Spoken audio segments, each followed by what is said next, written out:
तो martial master के पिछले एपिसोड में हमने देखा था कि जी फैमिली का एंसेस्टर जी वूफा क्वीन चैन के ऊपर अपने डेमोनिक पाम से अटैक करते हुए उसे क्रश करने की कोशिश करता है। पर तभी क्वीन चैन अपने एम्परर स्वॉर्ड का यूज करते हुए उसके अटैक को ब्लॉक करने लगता है, जो देखते ही आसपास खड़े सभी लोगों के होश उड़ जाते हैं, क्योंकि उन्होंने कभी नहीं सोचा होता है कि क्वीन चैन इतनी देर तक जी वूफा के अटैक को होल्ड करके रख पाएगा। और अब वह सभी मन ही मन सोचने लगते हैं आखिर यह टाइनू कितना ज्यादा पावरफुल है। दूसरी ओर उस अटैक को ब्लॉक करने में क्वीन चैन को काफी ज्यादा स्ट्रगल करना पड़ रहा होता है, इसीलिए अब वह आयरन बुल को समन करते हुए उस डेमोनिक पाम को डिस्ट्रॉय करने की कोशिश करता है। पर जी वूफा के अटैक प्रेशर से वह आयरन बुल भी उस जगह पर डिस्ट्रॉय हो जाता है, जो देखकर क्वीन चैन समझ जाता है कि वह ज्यादा देर तक इस अटैक को होल्ड करके नहीं रख सकता है। इसीलिए वह एक पोर्टल बनाते हुए काफी तेजी से टेलीपोर्ट होकर उस डेमोनिक पाम के नीचे से टेलीपोर्ट होकर वहां से थोड़ी दूर चला जाता है। यह देखते ही जी वूफा हंसते हुए दोबारा से अपने डेमोनिक पाम से क्वीन चैन के ऊपर अटैक करने के लिए तैयार होने लगता है, जो देखते ही क्वीन चैन अपने एम्परर स्वॉर्ड को अपने स्पेस रिंग के अंदर रखते हुए अपने रस्टी स्वॉर्ड को बाहर निकालता है। यह देखकर जी वूफा जोर जोर से हंसने लगता है और अब वह बोलता है, बच्चे, जब तुम एक एम्परर लेवल स्वॉर्ड का यूज करते हुए मेरा यहाँ पर कुछ भी नहीं बिगाड़ पाए, तो आखिर तुम इस जंग लगी हुई स्वॉर्ड से यहाँ पर क्या उखाड़ लोगे। तभी क्वीन चैन अपने रस्टी स्वॉर्ड से जी वूफा के डेमोनिक पाम के ऊपर अटैक कर देता है, जो देखते ही जी वूफा जोर जोर से हंसने लगता है। तभी क्वीन चैन और सारे स्पिरिचुअल रस्टी स्वॉर्ड को समन करते हुए डेमोनिक पाम के ऊपर अटैक करता है। अब इस अटैक से डेमोनिक पाम के ऊपर क्रैक्स आ जाते हैं, पर जी वूफा इस पर ध्यान नहीं देता है, जो देखते ही क्वीन चैन इस मौके का फायदा उठाते हुए दोबारा से अपने एम्परर स्वॉर्ड को बाहर निकालते हुए अपने एम्परर स्लैश का यूज करते हुए डेमोनिक पाम को डिस्ट्रॉय कर देता है। यह देखते ही जी वूफा के होश उड़ जाते हैं और अब वह सोचने लगता है आखिर यह मेरे अटैक को इस जगह पर कैसे डिस्ट्रॉय कर सकता है। यह मुश्किल ही नहीं बल्कि नामुमकिन है। आखिर इस बच्चे ने ऐसा कैसे किया। अब वहां पर क्वीन चैन के एक हाथ में एम्परर स्वॉर्ड और दूसरे हाथ में रस्टी स्वॉर्ड होता है। वहीं पर वह जी वूफा से फाइट करने के लिए तैयार खड़ा होता है, जो देखते ही जी वूफा हंसते हुए बोलता है, बच्चे, तुम्हारी कल्टीवेशन भले ही इस जगह पर काफी ज्यादा कम है, पर इसके बावजूद तुम्हारे कल्टीवेशन टेक्निक्स की नॉलेज देखकर मैं यहाँ पर सरप्राइज हुआ हूँ। और अब मैं यह जानना चाहता हूँ कि आखिर इतनी कम एज में तुम्हें इतनी ज्यादा नॉलेज कहाँ से मिली। जरूर तुमने अपने सोल सी के अंदर किसी पावरफुल ट्रेजर को छिपा कर रख रखा है, जिस ट्रेजर की वजह से तुम्हें इतनी ज्यादा खतरनाक टेक्निक्स के बारे में पता है। यह बोलते हुए जी वूफा क्वीन चैन को एक फॉर्मेशन के अंदर कैद करते हुए उसके सोल सी को खंगालने की कोशिश करता है। अब क्वीन चैन उस फॉर्मेशन के अंदर फंस चुका होता है और अब जी वूफा उसके सोल सी के अंदर घुसने ही वाला होता है कि तभी क्वीन चैन चिल्लाते हुए ओल्ड युआन से मदद मांगता है। यह सुनते ही ओल्ड युआन अपनी थोड़ी सी पावर क्वीन चैन की बॉडी के अंदर ट्रांसफर कर देता है, जिससे क्वीन चैन की बॉडी अब उस जगह पर ट्रांसफॉर्म हो जाती है। साथ ही साथ अब क्वीन चैन की पावर अचानक से ही उस जगह पर काफी ज्यादा बढ़ जाती है, जो देखते ही जी वूफा के होश उड़ जाते हैं। और अब क्वीन चैन बस अपने ऑरा प्रेशर से ही जी वूफा के द्वारा बनाए गए फॉर्मेशन को डिस्ट्रॉय कर देता है।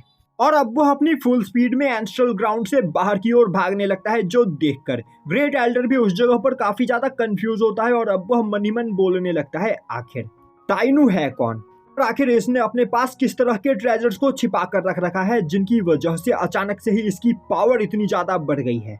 और अगर टाइनू सच में ब्लड फॉलन माउंटेन से बिलोंग करता है, तो आखिर इसके फैमिली मेंबर्स कितने ज्यादा खतरनाक और पावरफुल होंगे। कहीं टाइनू को इस जगह पर लाकर मैंने कोई गलती तो नहीं कर दी। तभी जी वूफा चिल्लाते हुए बोलता है, टाइनू, क्या तुम्हें सच में लग रहा है कि तुम मुझसे बचकर भाग सकते हो। और अब वो एंस्ट्रल ग्राउंड के दरवाजे पर एक ब्लड मून फॉर्मेशन को क्रिएट करता है। अब उस फॉर्मेशन के अंदर से लगातार कई सारे ब्लड मून एनर्जी बॉल बाहर निकलते हुए क्वीन चैन के ऊपर अटैक करने लगते हैं, पर क्वीन चैन अपने एम्परर स्वॉर्ड का यूज करते हुए उन सभी अटैक्स को डिस्ट्रॉय करते हुए आगे बढ़ रहा होता है। और उस फॉर्मेशन के अंदर से लगातार क्वीन चैन के ऊपर अटैक हुए ही चले जा रहे होते हैं, जिस वजह से अब क्वीन चैन को वहां पर स्ट्रगल करना पड़ रहा होता है। तभी ओल्ड युआन क्वीन चैन से बोलता है, क्वीन चैन, मैं सेंस कर सकता हूँ कि जी वूफा की बॉडी के अंदर जी वूफा की रियल सोल नहीं बल्कि एक डीमन किंग की सोल है, और यह डीमन किंग की सोल बहुत ही ज्यादा पावरफुल है, तो तुम्हें इसे अंडर एस्टिमेट नहीं करना चाहिए। यह सुनते ही क्वीन चैन हैरान होते हुए बोलता है, तो आप कहना चाहते हो कि जी वूफा की बॉडी के ऊपर एक डीमन ने कब्जा कर रखा है।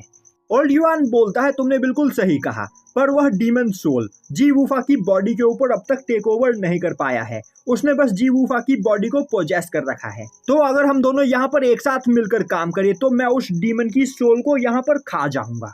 क्विंचैन बोलता है हमारे पास इसके लिए इतना टाइम नहीं है, हमें जल्द से जल्द यहाँ से भागना होगा, वरना जी फैमिली के और भी कई सारे पावरफुल मेंबर्स इस जगह पर आ पहुंचेंगे, जिसके बाद मेरा मरना तय है। यह बोलते हुए वह काफी तेजी से एंस्ट्रल ग्राउंड से बाहर निकलने की कोशिश करता है, पर तभी जी वूफा अपने ब्लड क्रिस्टल पर्ल टेक्निक का यूज करते हुए क्विंचैन को वहां पर इंजर्ड करने लगता है। और अब जी वूफा के इस अटैक से वहां पर चारों ओर मौजूद बड़े बड़े माउंटेन्स डिस्ट्रॉय होने लगते हैं, जो देखते ही आसपास खड़े सभी लोगों के होश उड़ जाते हैं। तभी जी वूफा चिल्लाते हुए बोलता है ब्लड क्रिस्टल पर्ल एक बहुत ही ज्यादा पावरफुल आर्टिफैक्ट है, जिसे रिफाइन करने में मुझे टोटल 200 सालों का टाइम लगा था। तो बच्चे, क्या तुम्हें सच में लग रहा है कि तुम इससे बचकर भाग सकते हो? अभी ओल्ड युआन क्विंचैन को बताता है कि यह ब्लड क्रिस्टल पर्ल उसकी पावर को सप्रेस कर रहा है, जिस वजह से अब क्विंचैन ओल्ड युआन की पावर का इस जगह पर यूज नहीं कर पाएगा। इसीलिए अब क्विंचैन को जल्द से जल्द यहाँ से निकलना चाहिए। अब क्विंचैन देखता है तो ब्लड क्रिस्टल पर्ल के फॉग ने उसे चारों ओर से घेर लिया होता है और अब उसके पास भागने के लिए एक भी रास्ता नहीं बचा होता है। तभी क्विंचैन की नजर वहां से थोड़ी दूरी पर मौजूद जी फैमिली के फॉरबिडन ग्राउंड के ऊपर पड़ती है, जिसके दरवाजे को एंशिएंट टाइम में जी वुसू ने एक फॉर्मेशन सील से बंद कर दिया था। अब उस फॉरबिडन ग्राउंड के दरवाजे को देखते ही क्विंचैन चिल्लाते हुए ओल्ड युआन से बोलता है सीनियर, मुझे यहाँ पर आपकी मदद चाहिए। मैं चाहता हूँ कि आप अपनी बची खुची पूरी एनर्जी का यूज करते हुए उस फॉर्मेशन सील के ऊपर अटैक करो, इसके बाद बाकी सब कुछ यहाँ पर मैं संभाल लूंगा। अब यह सुनते ही ओल्ड युआन क्विंचैन के ऑर्डर को फॉलो करते हुए अपनी बची खुची पूरी एनर्जी से उस फॉर्मेशन सील के ऊपर अटैक करता है, जो देखते ही क्विंचैन अपने थंडर ब्लड लाइन का यूज करते हुए उसे ओल्ड युआन के एनर्जी के साथ मर्ज करते हुए काफी पावरफुल अटैक तैयार करता है। और अब वह अटैक उस फॉर्मेशन सील के ऊपर दे मारता है। अब क्विंचैन के अटैक से वह फॉर्मेशन सील उस जगह पर कुछ सेकंड्स के लिए वीक हो जाता है, जिस मौके का फायदा उठाते हुए क्विंचैन उस फॉर्मेशन सील को वहां पर अनब्लॉक करने की कोशिश करता है। यह देखते ही जी वूफा के होश उड़ जाते हैं और अब वो अपने डेमोनिक पाम का यूज करते हुए क्विंचैन को कैप्चर करने की कोशिश करता है, पर जब तक उसका डेमोनिक पाम क्विंचैन के पास पहुंच पाता तब तक क्विंचैन उस फॉर्मेशन सील को अनलॉक करके फॉरबिडन ग्राउंड के अंदर चला जाता है। और अब उस फॉर्मेशन सील से टकराते ही जी वूफा का डेमोनिक पाम डिस्ट्रॉय हो जाता है। यह देखकर जी वूफा को काफी ज्यादा गुस्सा आता है, वहीं पर वह काफी ज्यादा कंफ्यूज भी होता है और अब वह चिल्लाते हुए बोलने लगता है आखिर यह कैसे हो सकता है? इस फॉर्मेशन सील को यहाँ पर बस मूनलाइट डिवाइन बॉडी वाला पर्सन ही डीएक्टिवेट कर सकता है। तो आखिर यह बच्चा इस फॉर्मेशन सील को डीएक्टिवेट करके उस फॉरबिडन ग्राउंड के अंदर कैसे जा पाया?